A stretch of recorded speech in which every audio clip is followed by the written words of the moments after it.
Hello there, and welcome to the Sleepy Professor, where curiosity gets cozy and science takes the scenic route to slumber. Tonight's gentle journey is all about one of the most mysterious forces we live by, but barely understand: time. It slips through our fingers, shapes our days, and occasionally plays tricks on us, especially when we're waiting for a kettle to boil. But before we unravel the ticking tapestry of time, I'd love to know, where in the world are you watching from and what time is it for you right now? Fitting, isn't it? A video about time, and here we are scattered across time zones, each of us arriving at this very moment in our own unique slice of the clock. If you find this voyage soothing, intriguing, or just a nice way to unwind after a long day, I'd be ever so grateful if you gave the video a like and maybe subscribed. It helps this little corner of calm reach others who might need a peaceful pause too. Now, Sleepy Professor does hope this isn't so fascinating that it keeps you awake. But time has a funny way of stretching and shrinking, doesn't it? 10 minutes spent stuck in traffic can feel like an eternity, while 10 minutes on your favorite hobby disappears faster than the last biscuit in the tin, and yet clocks tick forward at the same rate, second after second, minute after minute. So, what's going on? The answer begins not with physics but with your brain. Our perception of time, that internal sense of when things start and end, is surprisingly flexible. Psychologists call it subjective time, and it's heavily influenced by things like attention, emotion, and memory. In other words, how you feel about time can be very different from how time is actually passing. Let's start with the oddity of waiting. Imagine you're in a doctor's waiting room. The walls are beige, the magazines are ancient, and the clock ticks loudly in the corner, like it's trying to win a competition for the world's most annoying sound. 5 minutes there can feel like half an hour. That's because your brain is starved for stimulation. When not much is happening, your attention turns inward, and that internal focus makes you more aware of each passing second. Compare that to a lively conversation with a friend, or getting lost in a good book. In those moments, you're fully engaged, and your brain isn't keeping track of time so closely. It's like your mind goes, we're busy. No need to watch the clock. And before you know it, hours have flown by. This is sometimes called the flow state, a term coined by psychologist Mihaly Csikszentmihalyi, where your sense of time fades into the background as you become fully absorbed in the present. Interestingly, the novelty of an experience also plays a role. When you encounter something new or unfamiliar, your brain takes extra time to process and store the memory. Later, when you look back, it feels like more time must have passed because there's more mental footage of the event. That's why childhood summers seem to stretch on forever. Your brain was constantly encountering new experiences, and it logged every bit of it. As we get older and routines set in, our brains get more efficient at compressing memories. Fewer highlights, shorter reels. Time seems to speed up. Emotion plays a part too. Studies show that fear and anxiety can slow our perception of time, while joy and excitement speed it up. There's even a theory that in dangerous or intense situations, your brain creates denser memories, giving the illusion that time has slowed down. This is sometimes reported by people who've been in car accidents or other emergencies. It's not that time actually slows down. It's that your brain records more details per second, creating a sort of slow-motion playback effect. Then there's the curious case of boredom. You've probably heard the phrase, time flies when you're having fun, but the opposite, time crawls when you're bored, is equally true. Neuroscientists have found that when we're bored, the brain's internal pacemaker, or yes, that's a real term, becomes more active. This creates more pulses in our perception, making time seem to drag. It's like having an over-enthusiastic drummer in your head, tapping out every beat of a dull moment. Cultural background and language also influence how we perceive time. In English, we often talk about time as if it's a resource. We spend time, save time, or run out of it. Some languages, like Hopi, don't treat time as a line you move along, but more like a landscape or a set of conditions. This shapes how people in different cultures think about the future and the past. In fact, in some parts of the world, people point behind them to indicate the future because it's unknown, and in front of them to show the past because it's already visible. Quite the opposite of how we usually picture things. But what about our inner clocks? Surely there must be some kind of biological mechanism ticking away, giving us at least a rough idea of the passage of time. There is, sort of. Humans have something called a circadian rhythm, a 24-hour cycle that helps regulate sleep, body temperature, and hormone levels. But that's more like a daily timer than a stopwatch. For shorter periods, seconds, minutes, scientists believe we use a kind of mental timekeeper, often compared to a stopwatch in the brain. This system involves a network of brain regions, including the basal ganglia and the cerebellum, and it seems to rely on a steady stream of neural pulses. When we estimate how long something takes, we're subconsciously counting those pulses. That said, we're not always good at it. Our time estimations can be wildly off, especially when we're multitasking, distracted, or emotionally charged. There's even a psychological phenomenon called the return trip effect, where the journey back from somewhere feels shorter than the trip there, even if it takes the exact same amount of time. Why? On the way there, your brain is actively processing new information. On the way back, it already knows the route, so the experience feels faster. And let's not forget the most universal distortion of time known to humankind, the snooze button.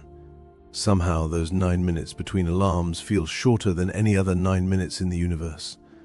While there's no hard science behind that specific feeling yet, it's probably another case of disrupted sleep, incomplete consciousness, and our fuzzy internal stopwatch just throwing up its hands and giving up. So what is time? At least as we experience it, it's not just a number on a clock or the shadow of a sundial. It's a feeling, a perception, a trick of memory and attention. It changes with our mood, our age, and even the language we speak. It speeds up when we're in love, slows down when we're scared, and sometimes, just sometimes, seems to vanish altogether. And while physics may eventually explain what time is on the grandest scales, our personal sense of time will always be something deeply human, wobbly, wonderful, and at times delightfully unreliable. If time is mysterious, then our efforts to measure it are a testament to both human ingenuity and impatience. From ancient sundials to atomic clocks, we've spent millennia trying to wrangle this invisible force into something we can see, count, and ideally schedule around. Because while time may wait for no one, humans are very fond of asking it to hold on just a minute. Let's start in the deep past, when the first timekeepers weren't clocks or calendars, but the sky. Our ancestors were expert observers of the heavens, the rising and setting of the sun, the phases of the moon, the seasons shifting like slow tides. These were nature's earliest calendars. No batteries required. The ancient Egyptians were among the first to formalize timekeeping. Around 1500 BCE, they built towering obelisks that acted as giant sundials. By tracking the shadow's movement, they could divide daylight into segments, though the lengths of these segments changed with the seasons. An hour in summer, quite a bit longer than one in winter. It wasn't exact, but it was good enough for farming, prayers, and organizing society, which even then was likely running late for something. Water clocks came next. These devices, used by both the Egyptians and later the Greeks and Chinese, measured time by the steady flow of water from one vessel to another. They were simple, consistent, and could work at night, a big upgrade from sundials. Some were surprisingly elaborate with gears and figures that chimed the hours or even rang bells. You could say they were the original smart devices, just wetter. Meanwhile, in Mesoamerica, the Maya developed intricate calendar systems that tracked lunar and solar cycles with astonishing accuracy. Their long count calendar could measure spans of time covering thousands of years. For a civilization that didn't have metal tools or beasts of burden, their grasp of time was nothing short of cosmic. But back in Europe, it wasn't until the Middle Ages that mechanical clocks began ticking their way into history. At first, these were large, unwieldy contraptions installed in church towers and monasteries. They didn't have faces or hands.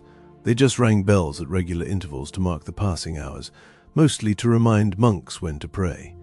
You might say monks were the world's first alarm clock users, albeit far more serene about it than most of us at 6 a.m. One of the first major leaps forward came in the 14th century with the invention of the verge escapement, a clever bit of engineering that allowed for a more controlled and regular release of energy. This made it possible to build smaller, more reliable mechanical clocks. Eventually, clockmakers added dials and hands so people could actually see the time, not just hear it toll. From there, the pace of innovation began to tick faster. By the 17th century, the pendulum clock entered the scene, thanks to the brilliant Dutch scientist Christian Huygens. Pendulum clocks were accurate to within a minute a day, a staggering improvement over earlier designs that could drift by hours. If time was a horse, the pendulum was the saddle that let us ride it with more confidence. The need for even more precise timekeeping became critical during the age of exploration. Sailors desperately needed to know their longitude, and that required knowing the exact time at a fixed reference point, like Greenwich. Enter John Harrison, an English carpenter who spent decades inventing marine chronometers, ultra-precise clocks that could survive the rocking and rolling of a ship at sea. His fourth model, H4, changed navigation forever and earned him a belated but well-deserved place in history. Also, possibly a few eye rolls from people who had been using stars and gut instinct until then.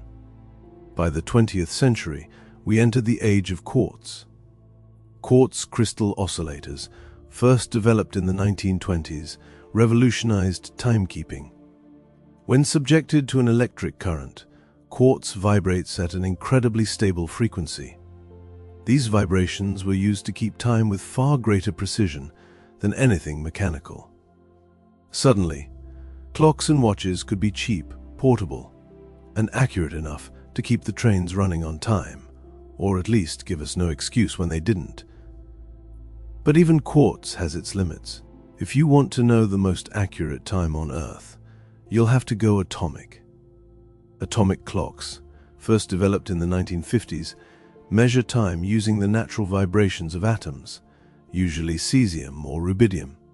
A cesium atom, for instance, oscillates exactly 9,192,631,770 times per second.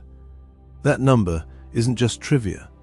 It's the official definition of a second, according to the International System of Units. These clocks are so precise that if you ran one for 100 million years, it would be off by less than a second, which is great, assuming you have 100 million years to wait for your tea to steep. Today, atomic clocks are used to synchronize everything from GPS satellites to internet servers, telecommunications, and global financial systems. Without them, your phone's map wouldn't work, your bank transactions would be chaos, and half the world would miss their Zoom calls. Time, once measured by dripping water and sun shadows, now depends on atoms flipping like microscopic metronomes in high-tech vaults. And yet, despite all this precision, time still feels strangely personal. We can divide it into hours, minutes, and seconds. We can watch it scroll by on digital screens, but no matter how finely we slice it, we each live it differently. So why did we begin measuring it in the first place? Some say it was to regulate prayer, others to grow crops, mark seasons, or schedule trade. But maybe, just maybe, it's because humans, for all our love of stories and stars, are deeply comforted by rhythm. The steady beat of time, no matter how elusive, gives shape to our days. It offers order in chaos, a tick, a tock, a tiny whisper from the universe saying, "You're here now." And that, after all, is what time has always been. Not just a measurement, but a companion. For most of human history, time was a local affair. It rose with the sun, ended with the stars, and ambled through the hours at the mercy of bells, birdsong, or an enthusiastic rooster. But then came Isaac Newton, a man who didn't just want to describe the world, but to pin it down. And that included time. Newton, the 17th century English physicist with the famously dramatic hair and a knack for apple-related anecdotes, gave the world a model of the universe that would dominate science for over 2 centuries. In his view, space and time were like a grand invisible stage on which the drama of the universe unfolded. The actors, planets, apples, cannonballs, and eventually bicycles moved about. But the stage itself never changed. Time in this picture was absolute. It ticked along at a constant rate, everywhere for everyone forever. This concept, absolute time, was central to Newton's physics. In his own words, absolute, true and mathematical time, of itself and from its own nature, flows equitably, without regard to anything external. In other words, time is like a river that flows at a steady pace, regardless of whether anyone is watching, counting, or floating along in a canoe. It made intuitive sense. Drop an object today or tomorrow, here or in another city, and Newton's equations could tell you exactly where it would be at any point in time, assuming you had enough coffee and a solid grasp of calculus. Time was the steady backdrop against which motion, force, and gravity did their thing.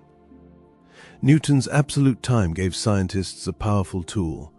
It allowed them to describe motion in precise terms, to synchronize events, to create reliable predictions.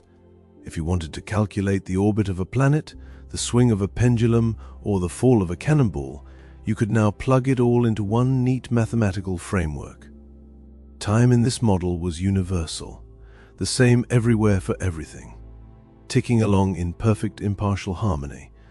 But for all its usefulness, this idea came with a rather large assumption that time was a thing in itself, existing independently of the stuff happening within it, a kind of invisible metronome keeping the beat of the cosmos. There were, however, a few dissenting voices. The philosopher Gottfried Wilhelm Leibniz, Newton's intellectual rival and co-inventor of calculus, didn't buy into the idea of absolute time, or Newton's version of calculus for that matter.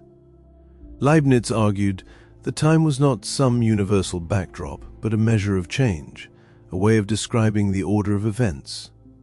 Without events, he claimed, there is no time. It's not a thing on its own, but a relationship between things. Imagine a clock in a completely empty universe, ticking away in total silence and darkness. For Newton, that clock is still measuring time. For Leibniz, it's just a fancy paperweight with no one to notice. To him, time only has meaning when things happen. Newton wasn't having it. He insisted that time was real and flowed regardless of what was going on, which, to be fair, does match the feeling of waiting for a pot to boil. Newton's ideas eventually became the foundation of what's now called classical mechanics, and for a very long time, classical mechanics worked beautifully.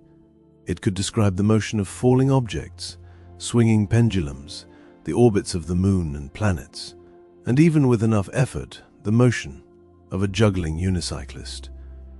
So, it's worth pausing to admire just how successful Newton's framework was. For hundreds of years, scientists relied on his absolute time and space to explore the natural world. Clocks became more precise, navigation improved, engineering leapt forward. Steam trains ran on time, or at least had a better excuse when they didn't. But here's the twist.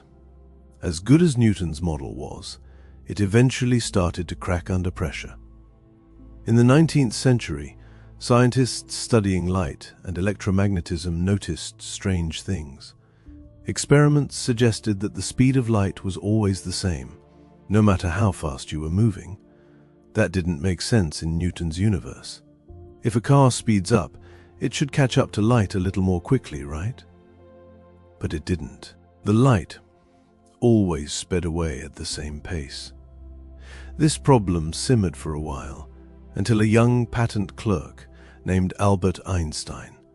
But Sleepy Professor will leave his entrance for another chapter. Suffice it to say, he would take Newton's absolute time, give it a polite nod, and then turn it completely upside down. Still, Newton's idea of time as an ever-flowing universal quantity left a deep imprint on science and culture. We still speak of time as something we can waste, spend, or save. All phrases that make sense if time is a commodity trickling away. Our workdays, school bells, and microwave settings all run on the belief that time ticks the same for everyone. And in many everyday situations, that's still perfectly true. When you're baking a cake, catching a bus, or trying to remember when your online order is due, Newton's time works just fine. It's only when we start dealing with high speeds, strong gravity, or extremely small scales that Newton's picture begins to blur. So in the grand story of time, Newton gave us a solid middle chapter, a vision of a predictable mechanical universe running like clockwork. He brought order to the cosmos and made time something we could measure, trust, and if only briefly, understand. But time, as we'll see, has more than one personality. And while Newton's time is wonderfully logical, the universe may not be quite so straightforward. If Isaac Newton imagined time as an endless river, flowing at a steady pace for everyone, Albert Einstein came along and said, "Actually, it's more like a wibbly-wobbly trampoline." That's not a direct quote, but it's surprisingly close to the truth. In the early 20th century, Einstein upended our understanding of time with a set of ideas so radical they reshaped the very fabric of reality. He called it relativity, and it came in two parts: special relativity and later general relativity. Both of them had plenty to say about time, none of it particularly intuitive. Let's begin with special relativity, published in 1905 when Einstein was just 26 and working at the Swiss Patent Office, probably spending his lunch breaks rewriting the universe. One of the key ideas of special relativity is that the laws of physics, including the speed of light, are the same for all observers, no matter how fast they're moving. Now, this causes a problem for Newton's absolute time. In Newton's world, if two people are moving at different speeds, they still agree on when things happen. But in Einstein's world, that's not necessarily true. Events that appear simultaneous to one person might not look simultaneous to someone moving at a different speed. This leads to one of the strangest consequences of special relativity: time dilation. Simply put, the faster you move, the slower time passes for you relative to someone standing still. If you were to board a spaceship and zoom off at near light speed, your onboard clock would tick slower than the one back on Earth. You'd age more slowly. Your hair would take longer to grow. You'd miss entire seasons of your favorite shows. This isn't just science fiction. It's been observed. One famous experiment involved flying atomic clocks around the world on airplanes. When compared to identical clocks that stayed on the ground, the airborne ones had ticked ever so slightly more slowly. Not enough to notice unless you're very punctual, but enough to prove that time really does slow down with speed. And then there's the famous twin paradox. Imagine two identical twins. One boards a spaceship and flies around the galaxy at high speed. The other stays home, feeds the cat, and waits. When the traveling twin returns, they'll be younger than their sibling. Not because they used a great skincare routine in space, but because their time actually passed more slowly. The paradox isn't a contradiction. It's a feature of relativity, a confusing, mind-bending feature, but a real one. But speed isn't the only thing that messes with time.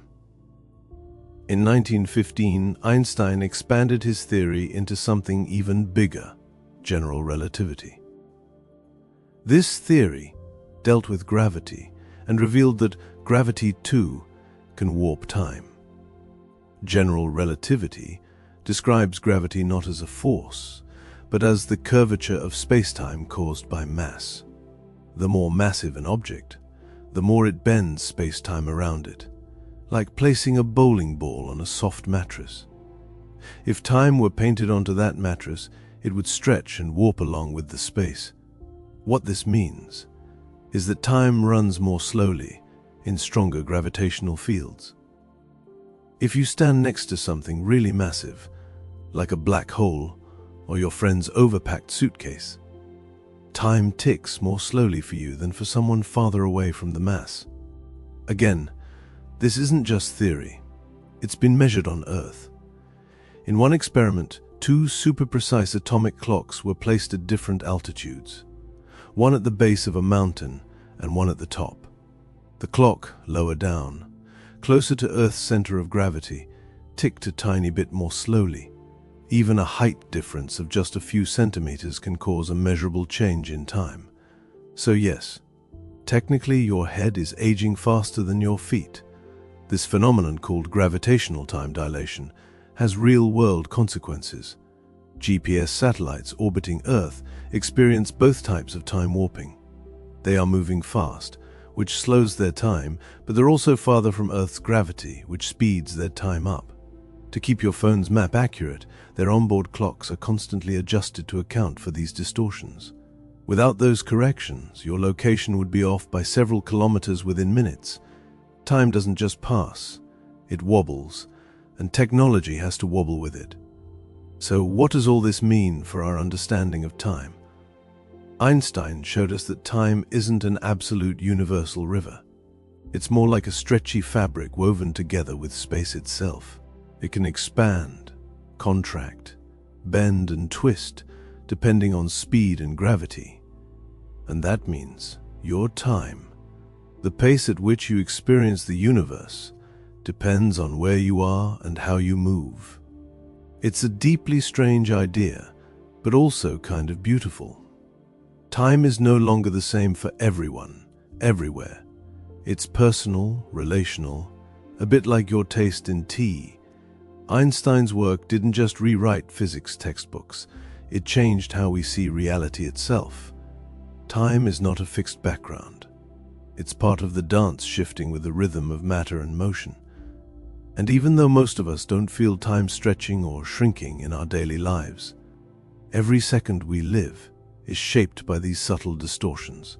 So next time someone tells you they're running out of time, you can gently remind them, actually, time is running out differently, depending on your velocity and proximity to gravitational mass.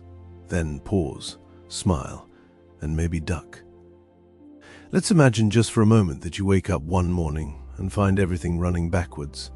Toast leaps out of your mouth and lands perfectly buttered on a plate.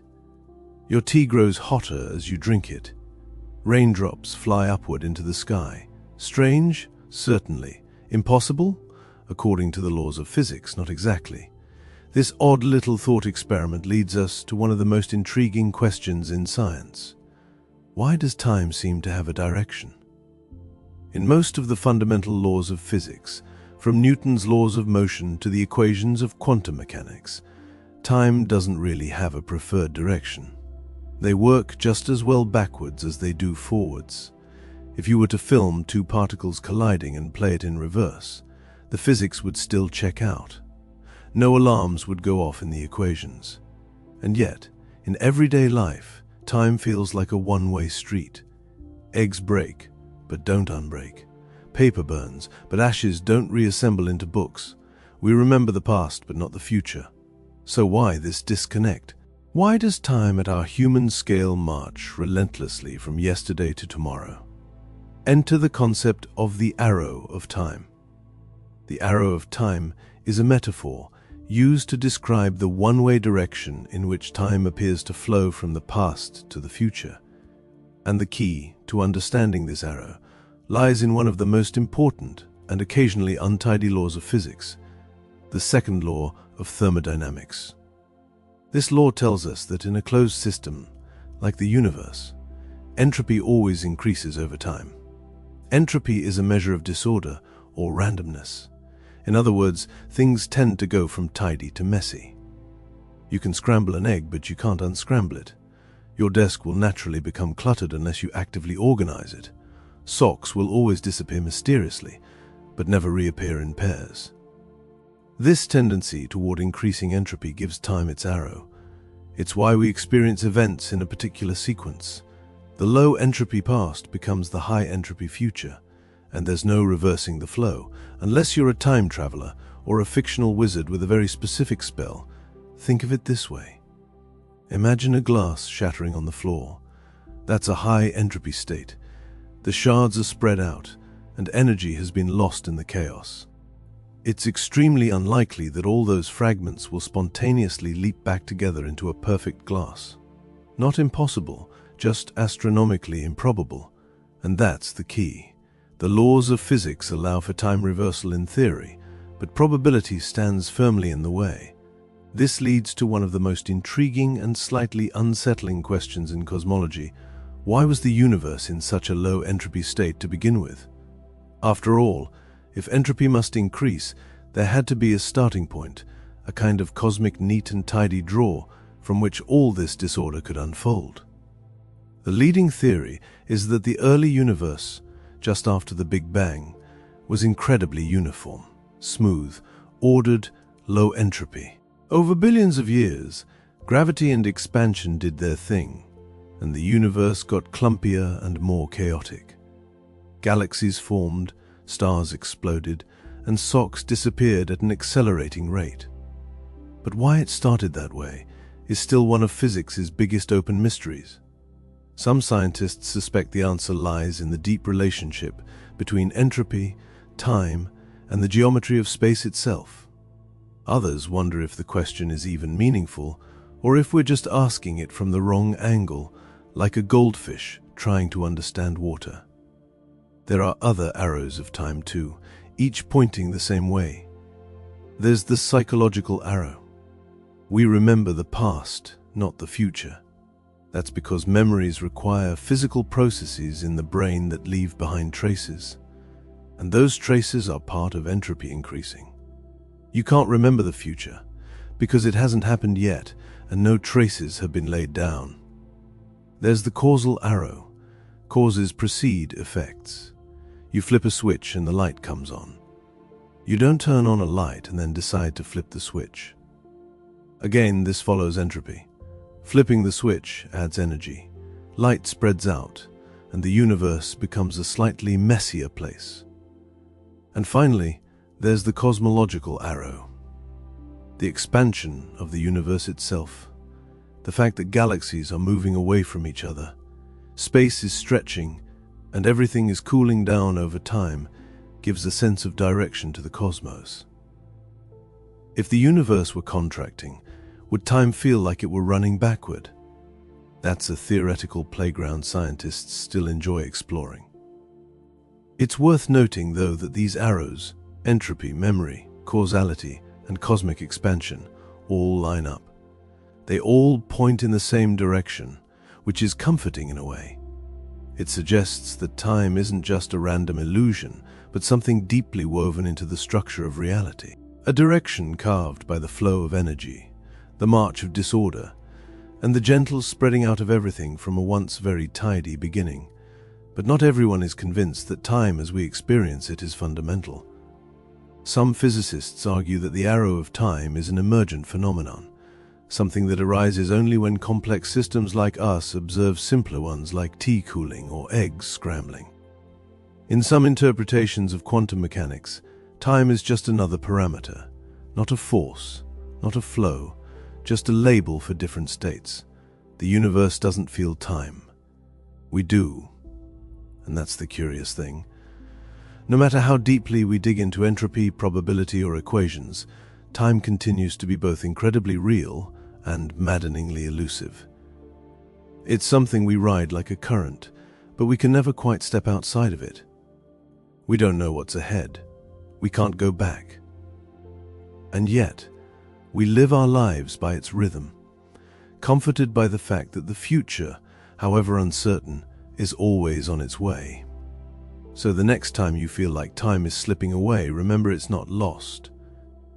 It's just following the one rule it's really good at, moving forward, increasing entropy, and leaving a trail of mismatched socks and empty teacups behind. If classical physics treats time as a dependable train schedule, always on track, ticking along steadily, then quantum mechanics treats it more like a jazz improvisation, flexible, mysterious, sometimes dissonant. And just when you think you understand what's going on, it throws you a cat in a box and asks you to consider whether it's both alive and dead. Welcome to the quantum world where reality gets fuzzy and time becomes more of a polite suggestion than a fixed rule. In the classical universe, you can point to an object and say, it's right there doing that at this exact moment. But in the quantum realm, particles don't have neat positions or momentum.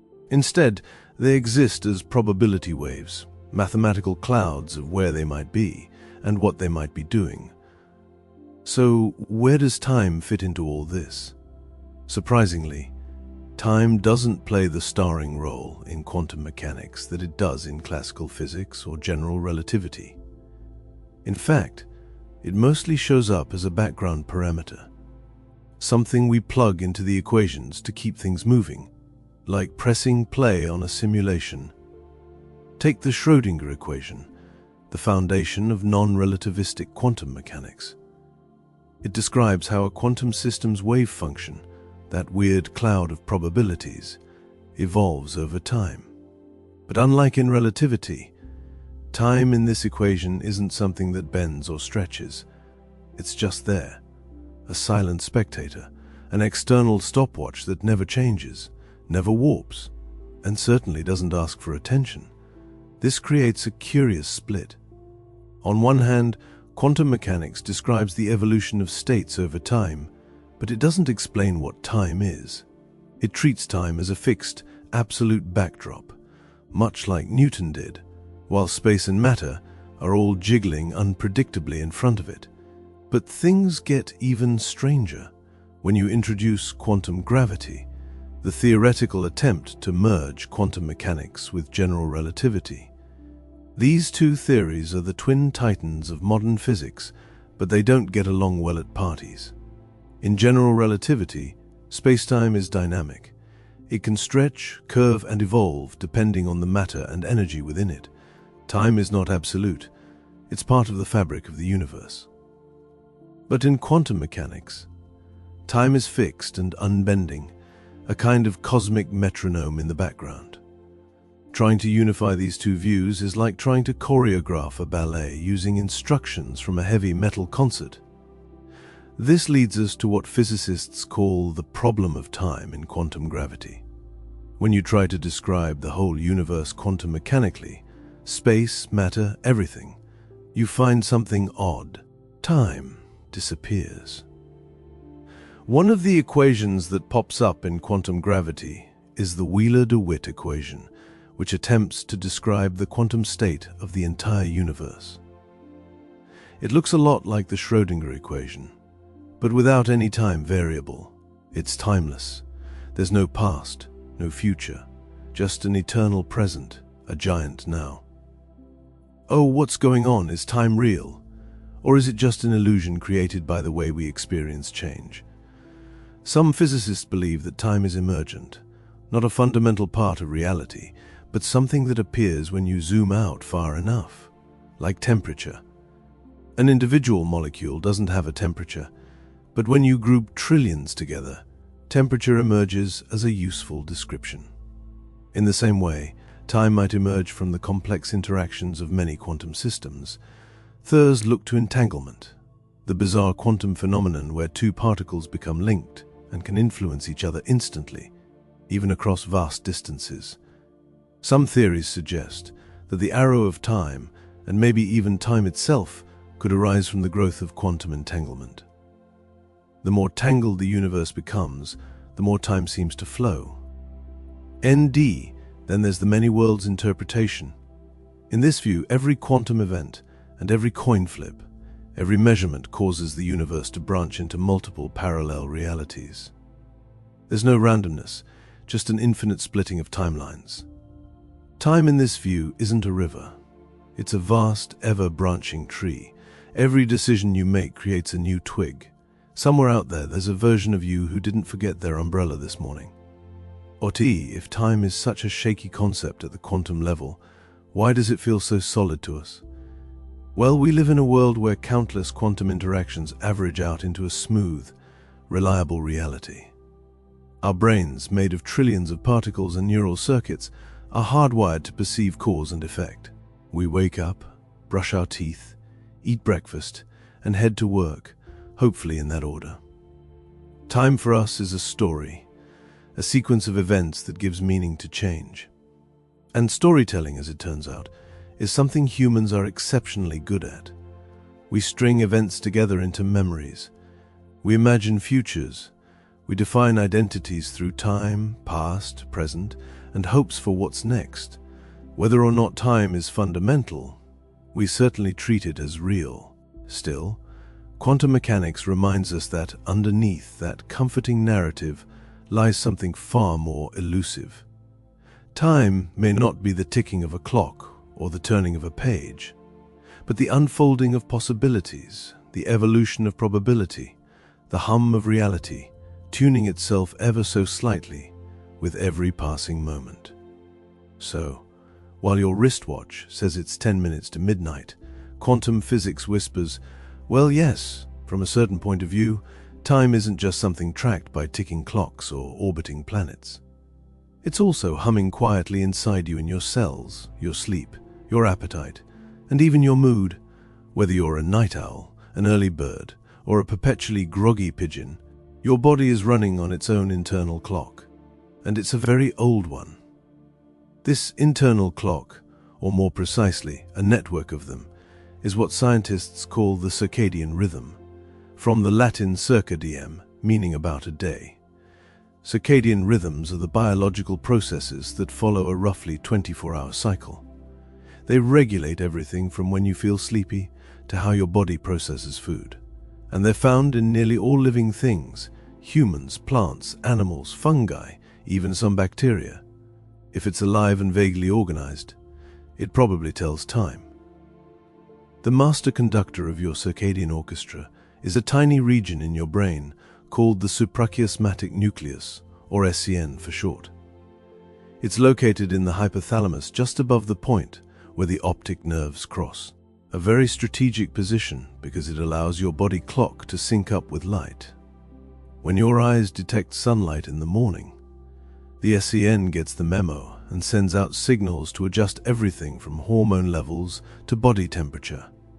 It's like your brain's version of tapping the snooze button on the sun.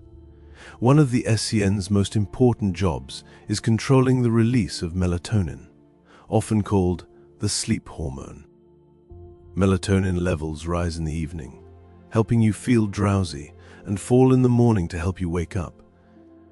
It's your body's way of saying, hey, maybe don't watch another episode right now. Whether or not you listen is another matter entirely. But here's the thing. While your circadian rhythm runs on a roughly 24-hour cycle, it's not exactly 24 hours. Most humans naturally run a little long, about 24.2 hours, give or take, which means that left entirely to our own devices, like in a cave with no clocks, we'd gradually drift out of sync with the actual day. Light exposure is what keeps us anchored. Morning sunlight resets the clock daily, keeping us in harmony with the Earth's rotation, or at least vaguely within range of our morning alarms. Disrupt this delicate system, and things get weird. Enter jet lag, humanity's least favorite travel souvenir. Jet lag happens when your internal clock is out of sync with your external environment. Say when you fly across several time zones in a few hours. Suddenly, your brain thinks it's midnight when it's actually lunchtime, and your stomach, liver, and even your immune system are all deeply confused. That's because different parts of your body adjust to new time zones at different speeds. Your brain might reset quickly, but your digestive system might still be living in last week's time zone, wondering why dinner smells like airport pretzels. Another modern culprit is artificial light. Before electric lighting, humans were largely guided by natural daylight. We woke up with the sun and got sleepy when it set, a rhythm still preserved in traditional societies with little exposure to artificial light. But today, we're surrounded by screens and bulbs that emit blue light, which tricks our brains into thinking it's still daytime. This can suppress melatonin production and shift our circadian rhythm later, making it harder to fall asleep and more difficult to wake up. It's not so much that we're night owls now. It's more like we've invited a neon owl into our living rooms and handed it the remote. Interestingly, not everyone's circadian rhythm is the same. Some people are naturally morning types, or larks, who spring out of bed with suspicious amounts of energy. Others are evening types, or owls, who hit their creative stride just as everyone else is brushing their teeth. These chronotypes are partly genetic. So if you're not a morning person, it's probably not just laziness. Your brain genuinely doesn't believe it should be awake yet. And honestly, who are we to argue with 1 billion years of evolution? Circadian rhythms also influence body temperature, which typically drops in the early morning and rises throughout the day, peaking in the late afternoon. This is why many athletes and performers tend to do better later in the day. Their bodies are warmer, more alert, and running at peak efficiency. On the flip side, this is also why early morning presentations can feel like trying to do calculus while half frozen, but the influence of biological time goes beyond sleepiness and thermodynamics. It affects your metabolism, your immune system, your mood, and even how you respond to medications. There's a growing field called chronopharmacology, the study of how drug effectiveness changes depending on the time of day. It turns out that timing matters. The same medicine might work better in the morning or evening, depending on what it targets and your body's readiness to absorb it. Plants too follow circadian rhythms. They open their leaves to sunlight during the day and close them at night. They even anticipate dawn starting to stir slightly before the first rays hit. This isn't just a passive response to light. It's an active internal cycle that persists even in constant darkness. The sunflower doesn't follow the sun because it sees it. It turns because it remembers.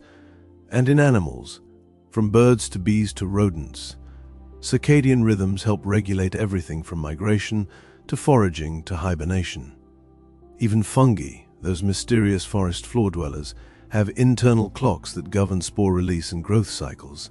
All of this paints a picture of life on Earth as deeply intertwined with time. Not the abstract kind measured by atomic clocks, but a biological time grounded in light and dark, warmth and cold, hunger and rest. A time that pulses through living things like a gentle drumbeat, so the next time you feel tired at 3 p.m. or unusually perky at night, it's not random, it's rhythm. Your body is dancing to an ancient invisible beat, one that kept our ancestors safe and well-rested long before time zones, digital watches, or double-shot espressos. And while we may try to bend time to our will with alarms and schedules, deep down, our cells are still following the sun, slowly, quietly, faithfully. Have you ever noticed how time seems to play favorites? A holiday week flies by like a feather in the breeze, but the last 10 minutes of a Zoom call you didn't want to be on in the first place. That feels like you're trapped in a slow-cooking rice pudding of eternity. This isn't just poetic exaggeration. There is psychological time at work. That is the wonderfully warped way our minds perceive time's passage, which often has very little to do with clocks and calendars.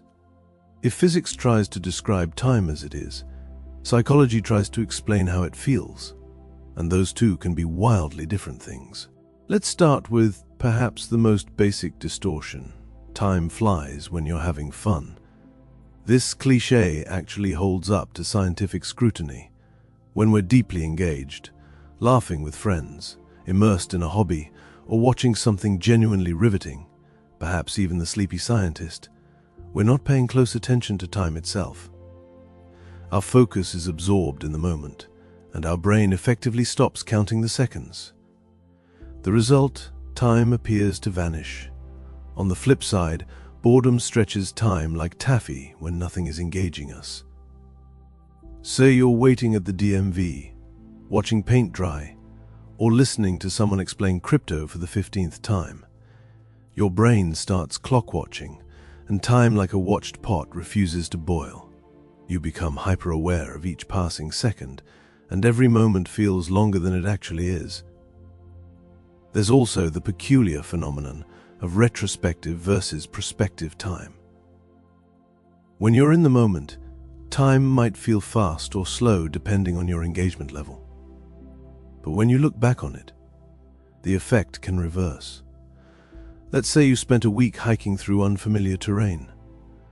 During the week, the days might have flown by, but looking back, the trip feels long, packed with vivid memories.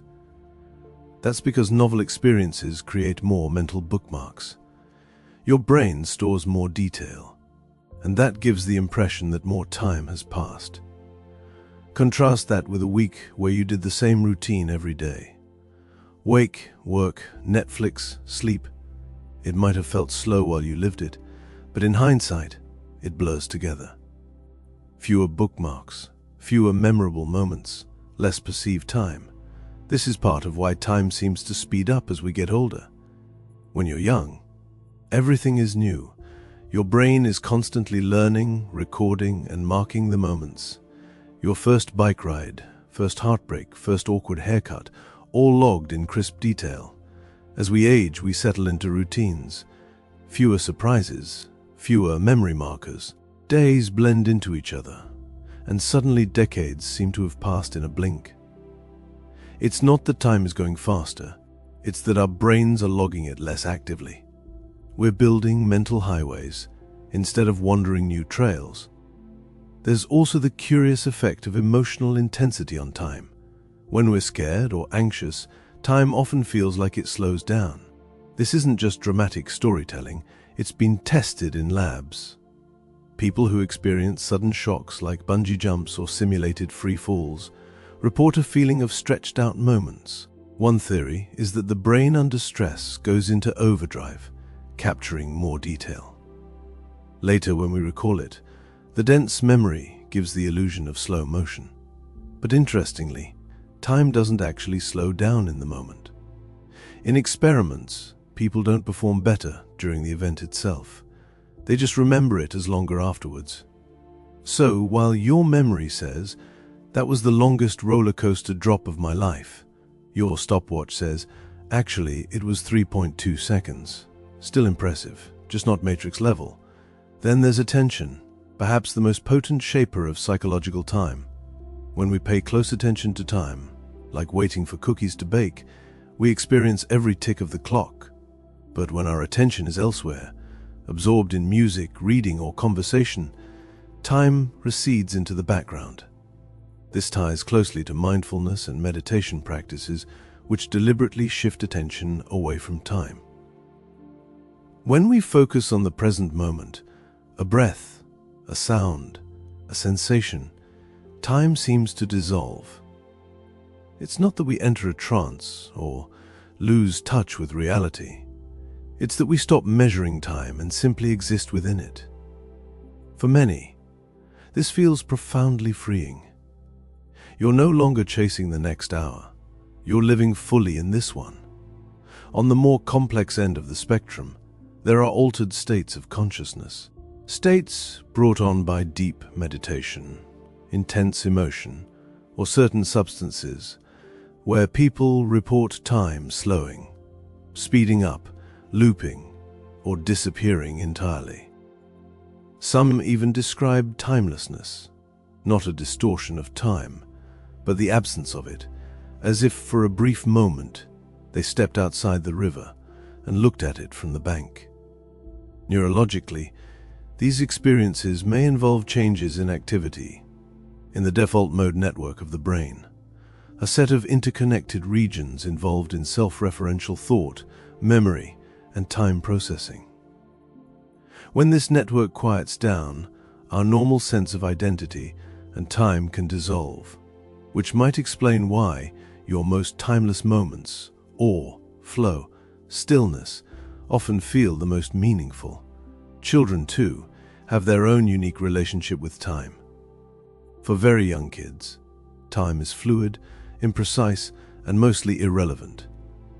Ask a 5-year-old how long 5 minutes is, and you'll likely get an answer that involves forever, or until I finish this snack.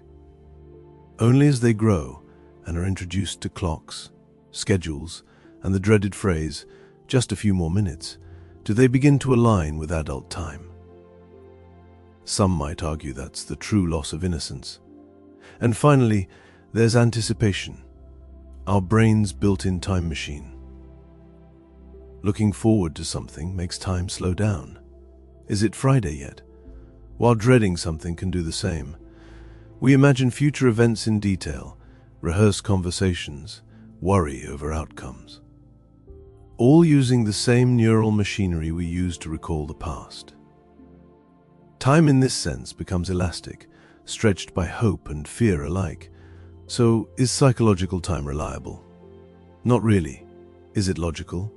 Often no. But is it deeply human? Absolutely. We may live in a universe of ticking atoms and rotating planets, but the time we actually experience, the time that colors our lives, is woven from memories, emotions, attention, and imagination. It's time felt, not measured. And maybe that's why it feels so personal, so strange, so beautifully inconsistent. Let's be honest. No discussion of time is truly complete until we ask the question that's launched 1,000 sci-fi novels, inspired countless thought experiments, and derailed more than a few dinner party conversations. Can we travel through time? Well, maybe, but it's complicated. Time travel, at least in theory, isn't entirely forbidden by physics. In fact, according to Albert Einstein's general relativity, the fabric of space-time is flexible. It can stretch, warp, and under the right, incredibly extreme and possibly impractical circumstances, even loop back on itself. If that's true, then the idea of zipping to the past or future isn't completely out of the question. Let's start with the easy kind, traveling into the future. This one's not just possible, it's already been done. Remember time dilation from special relativity. If you move very fast, close to the speed of light, time slows down for you relative to someone standing still.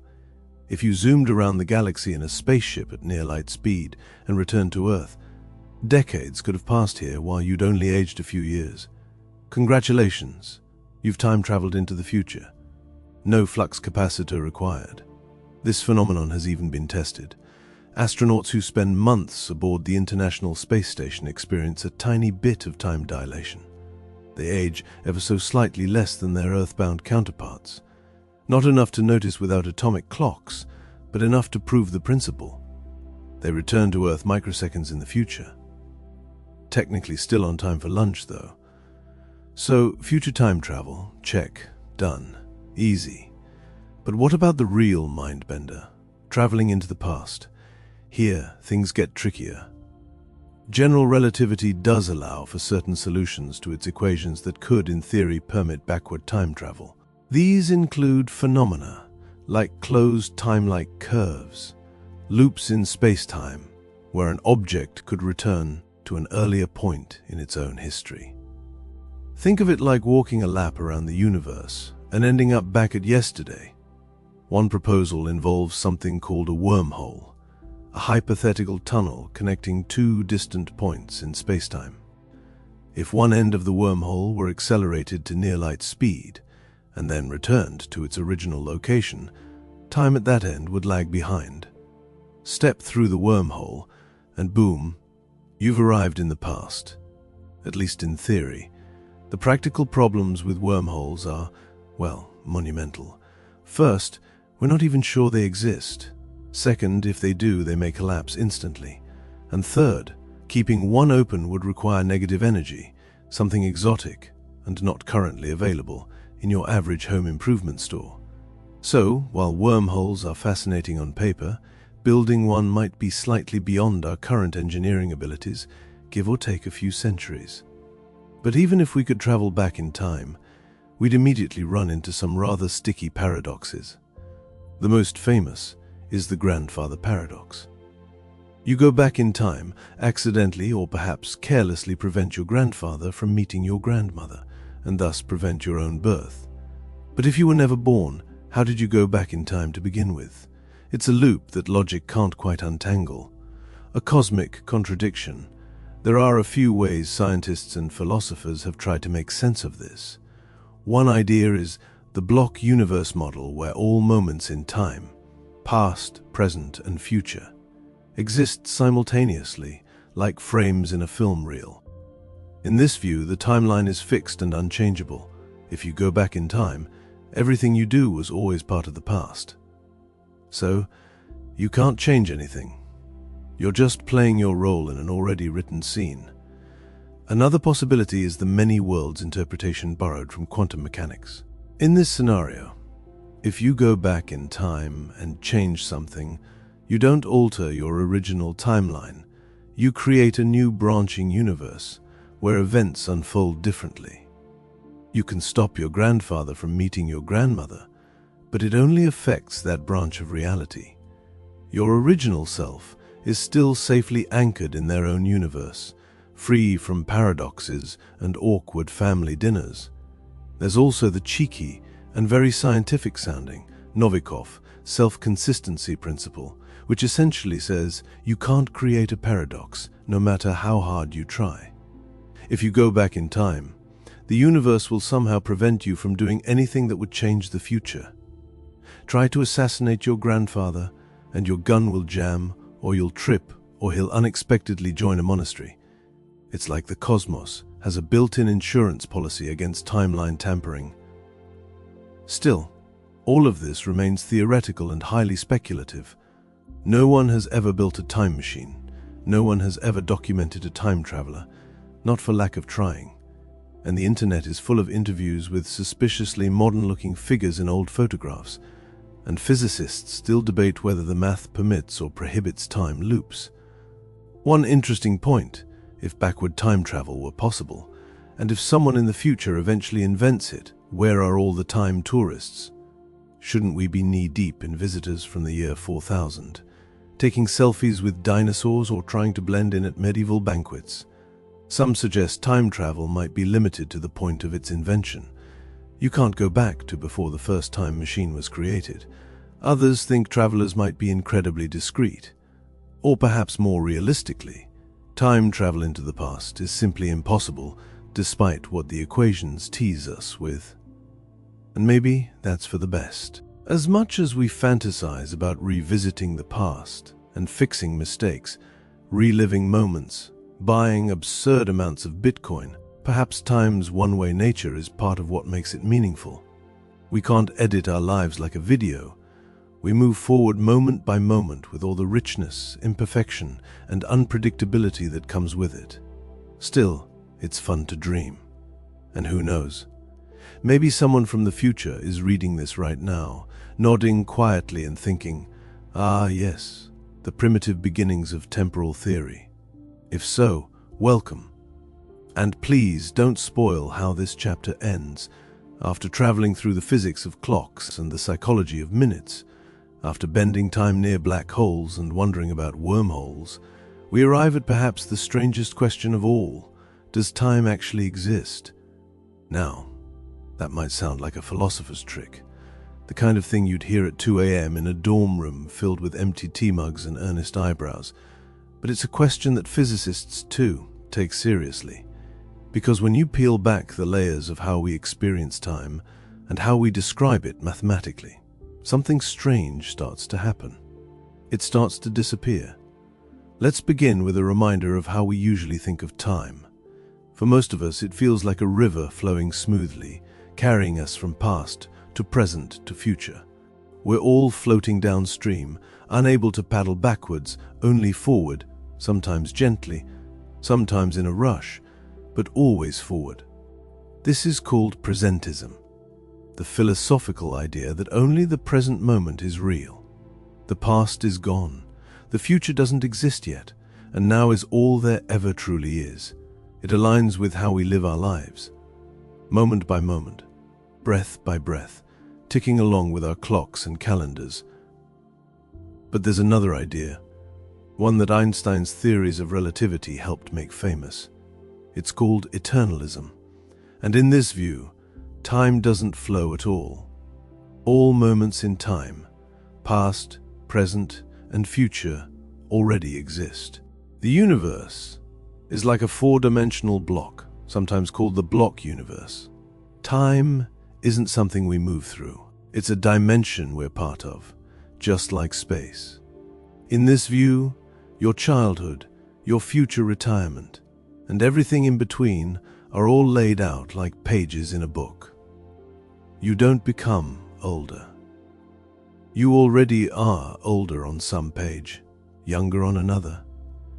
You're not surfing time. You're a static thread woven into the fabric of a space-time quilt. Comforting? Maybe. A little spooky. Also, yes, this concept arises naturally from relativity. Remember, simultaneity, the idea that two things happen at the same time, depends on your motion. Two observers moving at different speeds can disagree about what now means. That suggests there's no universal present moment, no cosmic stopwatch ticking for everyone, which makes the whole idea of a moving present a bit wobbly. If that's not enough existential spice, quantum gravity adds another twist. We touched on this in the quantum mechanics chapter. When you try to combine quantum physics with general relativity, time often drops out of the equations altogether. In the Wheeler-DeWitt equation, for example, there's no time variable, none. The universe, according to this view, is fundamentally timeless. i.e., if time doesn't exist at the deepest level, why does it feel so real? One possible answer: emergence. Time, like temperature or sound, may not be a fundamental ingredient of the universe. Instead, it might arise from more basic relationships between things, patterns, changes, interactions, the way clouds form from molecules or waves appear in water. Time, in this view, is something our brains extract from the way things change. This is similar to how we perceive motion in film. A movie is just a sequence of still frames. But when shown rapidly, our minds perceive motion, a flowing narrative. Some physicists suggest that time might work the same way. What we perceive as the passage of time is really the brain stitching together changes in a fundamentally timeless reality. Enter physicist Julian Barber, who goes even further. In his view, time doesn't exist at all, not even as a parameter. Instead, the universe is a vast landscape of nows, complete timeless snapshots of the universe. These nows don't change or evolve, they just exist. Our experience of time, he argues, comes from the way these nows are structured and how memories embedded within them. A kind of cosmic photo album, if you like, with our consciousness flipping through the pages. It's a radical idea, but it raises an interesting possibility. Maybe the sensation of time passing is a feature of perception, not physics. After all, we humans are narrative creatures. We remember the past. We anticipate the future. We tell stories. We measure time because it helps us organize our experiences, plan our days, and understand change. Time is useful, perhaps essential, for sentient beings navigating a changing world. But that doesn't mean it's real in the way a rock is real, or a star, or a slice of cake, which also mysteriously disappears with the passage of time. Still, not everyone agrees that time is an illusion. Many physicists argue that even if time emerges from more fundamental processes, it still has real effects. Clocks tick, planets orbit, radiation decays. If we build a machine that consistently measures change, and that machine agrees with all the other machines, doesn't that make time real enough? Maybe that's the best answer. Time is real in the same way stories are real. Not because you can hold it or isolate it in a test tube, but because it structures the way things happen. It's the script that allows events to make sense, even if the script itself is printed on quantum paper that's written in a language we don't yet fully understand. So, does time exist? Well, perhaps not in the way we think it does. It might not be a flowing thing, or a ticking clock behind the scenes, but it exists in our experience, our biology, our culture, and our equations. It exists in how we live and how we remember. It exists in every heartbeat and every bedtime story. And maybe that's enough, because whether time is fundamental or emergent, real or imagined, it gives shape to our lives. It reminds us that everything changes, that moments are precious, and that somewhere in the fabric of the universe, you are quite timelessly here. And so, dear listener, we arrive at the end of our little voyage, or perhaps just another moment in the vast looping sea of them. We've wandered through ancient sundials and atomic clocks, ridden Einstein's warping waves of space-time, puzzled over paradoxes, and stared down the question of whether time exists at all. Along the way, we've seen that time is not just one thing, but many. A rhythm felt in the body, a trick played by memory, a wrinkle in gravity, a story told by change. And now, here you are a little farther along your own timeline than when we began. But was it seconds, minutes, an hour? Or did the flow of words stretch and shrink, like it so often does when the mind begins to soften into sleep? So let Sleepy Professor ask you once more gently, as I did at the start. Where are you listening from tonight? And what time is it right now, in your little corner of the world? Funny, isn't it? After all this talk about time being relative, flexible, maybe even imaginary, we still anchor ourselves to it. A glowing number on a screen, the hush of late evening, the feeling of winding down breath by breath. And if you found any calm in this quiet expedition, if the wonders of the cosmos gave you peace, or the questions helped you drift gently into your dreams, Sleepy Professor would be ever so grateful if you'd like the video. Maybe subscribe and share this sleepy space with someone else who might need it.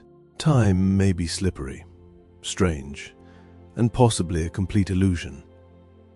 But right now, here in this moment, it's just you, this voice, and the slow rhythm of rest.